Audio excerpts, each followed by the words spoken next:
नमस्कार, मी लतिका। आज मी तुम्हाला मिरचीपासून अशी चटपटीत रेसिपी बनवून दाखवणार आहे। त्यासाठी बघा ह्या पोपटी कलरच्या मिरच्या घेतलेल्या आहेत। ह्या तिखट नसतात बिलकुल आणि ह्या खूप मोठ्या मोठ्या। तर ह्या जर मोठ्या जर तुम्हाला नको असले ना तळायला थोडं कसं कढईमध्ये बसत नाही, तर अशा दोन भाग जरी करून घेतले तरी पण चालतील। मिरच्याचे बघा मी दोन दोन तुकडे करून घेतलेले आहेत। असं मधोमध जरी कापून घेतलं तरी चालेल आणि मिरच्याचे बी काढून जरी घेतले तरी पण चालेल। ह्या थोड्याशा कवळ्या आहेत, त्यांना जास्त बी नाहीये, त्यामुळे मी ह्याचं बी नाही काढलेलं। वाडगं घेतलेलं आहे आणि त्याच्यामध्ये बघा ही अर्धी वाटी बेसन पीठ आहे। एक वाटी जरी घेतलं, जसं आपल्याला तर मिरच्या असतील ना त्याप्रमाणे बेसन पीठ घ्यायचं। त्यात टाकायचं आपल्याला तांदळाचं पीठ, तर असा चमचा आहे। आता हे काय आहे माहिती आहे का, खूप जणांच्याकडे तांदळाचं पीठ नसतं, तर तुम्ही 2 चमचे मैदा पण टाकू शकता ह्याच्यामध्ये। ह्यात टाकायचं आपल्याला हळद, जिरे धने पावडर, थोडासा ओवा घेतलेला आहे, तो पण हातावर चोळून असा घेतलेला आहे। चवीप्रमाणे टाकायचं मीठ, त्यात टाकणार आहे थोडंसं आलं, लसूण आणि हिरवी मिरची अशी कुटून घेतलेली। हिरवी मिरची मी 1 टाकलेली आहे त्याच्यामध्ये। त्यात टाकणार आहे मिरची पावडर, फक्त तिखटवाली आहे, छोटा चमचा टाकलेला आहे। तिखटाप्रमाणे टाका। थोडीशी टाकायची कोथिंबीर। आता हे काय करायचं माहिती आहे का, थोडं थोडं पाणी टाकून आपल्याला कालवून घ्यायचं आहे। थोडं थोडं बघा मी पाणी टाकून मी असं मिक्स करून घेतलेलं आहे। पीठ अशा पद्धतीत झालेलं आहे। ह्याला काय करते, 2-3 मिनटं फक्त एकसारखं एकाच साईडनं असं फेटून घ्यायचं। 2-3 मिनटं झालेलं आहे बघा, असं चांगलं मी फेटून घेतलेलं आहे।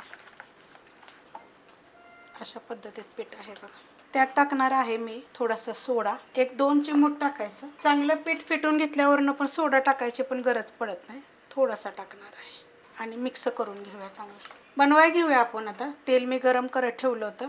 ह्याच्यामध्ये काय केलं होतं मी, मधोमध चीर पाडून घेतली होती। हे बी जर तुम्हाला नको असेल तर काढू शकता। माझं कसं एखाद्याला एखाद्याला आहे, एखाद्याला नाही आहे, तर अशा पद्धतीत आपल्याला हे बुडवून घ्यायचं आहे। असं गोल फिरवून जरी घेतलं तरी चालेल, किंवा एकदा ग्लासमध्ये जरी पीठ तुम्ही काढून घेतलं तरी पण चालेल। तेल ठेवलंय बघा गरम करायला आणि चांगलं कडक गरम झालेलं आहे। ह्याच्यामध्ये मी थोडेसे बटाट्याची भजी काढली होती। गॅस आहे मीडियम, आपण एक एक असं सोडून घ्यायचं। आणि तेल हे कशी कोणती पण अशी भजी असली की नाही की गरम झालं की मीडियम गॅस अशा ह्याच्यावर करायचं, बारीक गॅस आपला बघायचा गॅसवर। कारण एकदम बारीक गॅसवर जर तुम्ही केलं ना तर मग भजी काय होतं माहिती आहे का, तेल पितात मग जास्त।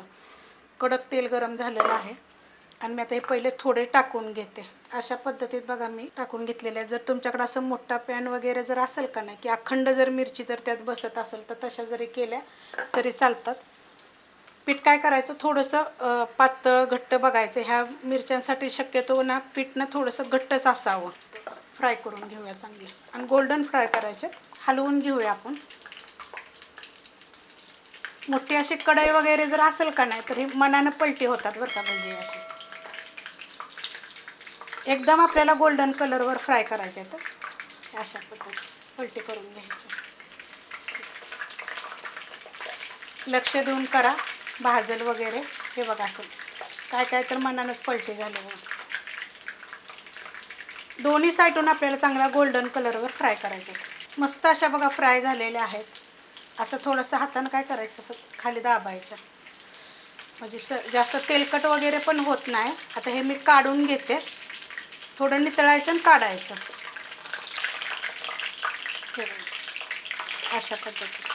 काढून घेतलेले आहेत बघा, एकदम बघा कोरड्या कोरड्या अशा झालेल्या आहेत। आता हे काय ना थोडं थंड होऊन देऊया, तोपर्यंत बाकीच्या फ्राय करून घेते। मिरच्या बघा थंड झालेल्या आहेत, त्या हलक्याशा एकदम गरम आहेत। तर ह्यांना काय करणार आहे माहिती आहे का, ह्याच्यावर काढून घेणार आहे मी। काय करायचं ते सांगते तुम्हाला मी। हे जे काय करायचे आहेत माहिती आहे का, आपल्याला असं पकडून का नाही अशा पद्धतीत तुकडे करून घ्यायचे। हे बघा असे तुकडे करून घ्यायचे। मिरच्या बघा मी कापून घेतलेल्या आहेत आणि राहिलेल्या मी सगळ्या फ्राय करून घेतलेल्या आहेत। अशा गोल्डन कलरवर फ्राय करायचे आहेत आपल्याला। त्याच तेलामध्ये आपल्याला परत करायचं आहे। तर आपण एकदा फ्राय करून काढून घेतल्या होत्या आणि कट केल्या होत्या। आता ह्या परत आपल्याला हळूच टाकून घेऊया याच्यामध्ये। डबल फ्राय करायच्यात, पण फ्राय कशा करायच्या माहिती आहे का, कट करूनच करायच्या आहेत। गॅस आहे मीडियमच, कारण कडक तेल गरम झालं होतं त्यामुळं मोठ्या बर्नेलचं आहे आणि मीडियम आहे। जास्त हलवायचे नाहीत बरं का, हलक्याशा अशा हलवायच्या आणि एकदम गोल्डन कलर करायचे आपल्याला। मस्त एकदम बघा कडक कुरकुरीत असे फ्राय केलेले आहेत। आणि आता तुम्हाला हा पण प्रश्न पडला असेल की हे तेलकट होतील, आता आपण कट करून परत डबल फ्राय केलेले आहेत, तर नाही, बिलकुल कोरडे कोरडे। आतमध्ये पण ह्याचं तेल राहत नाही, काही नाही बघा। असं नितळून घ्यायचं आणि अशी चाळण घ्यायची कधी पण आणि त्याच्यामध्ये असं काढायचं. थोडंफार जरी राहिलं तर आपण असं वत्तान वगैरे राहतं ना, तर मग ते खाली राहील. आता हे मी पहिलं काढून घेते. एकदम बघा कुरकुरीत असे झालेले आहेत, मी काढून घेतलेले आहेत एकदम कडक बघा. आता ह्यांना कसं खायचं तुम्हाला मी सांगते. मी हमेशा भजी मिरची अशा रेसिपी तर खूप अपलोड करत असते. हे बघा एकदम कडक आणि बिलकुल तेलकट नाहीत, अशा जाळीमध्ये काढायच्यात. ह्याच्यावर काय करायचं ते पण तुम्हाला मी लगेच सांगते. ह्याच्यावर तुम्ही थोडासा कांदा मोठा मोठा, जास्त बारीक पण नाही, असं थोडासा मोठा मोठा असावा, जसं आपण एखाद्या सुक्या भाजीला वगैरे वापरतो असा कापून घ्यायचा. त्याच्यावर काय करायचं माहिती आहे का, हा मसाला टाकायचा. बघा हा मसाला तुम्ही कमेंट करा, ह्या मसाल्याविषयी मी तुम्हाला सांगते. खूप चविष्ट लागतो बरं का हे असा मसाला टाकायचा. कांदा टाकायचा पहिला, मसाला टाकायचा, त्याच्यावर थोडीशी कोथिंबीर टाकायची आणि अशा पावसाळ्याच्या दिवसात गरम गरम असं खायचे करून. खूप चविष्ट असे लागतात. तुम्हाला ही रेसिपी कशी वाटली जरा मला कमेंट करून सांगा. तुम्ही कधी अशी बनवली का ते पण कमेंट करून सांगा. रेसिपी आवडली तर लाईक करा, सबस्क्राईब करा, कमेंट करा आणि शेअर बी करा.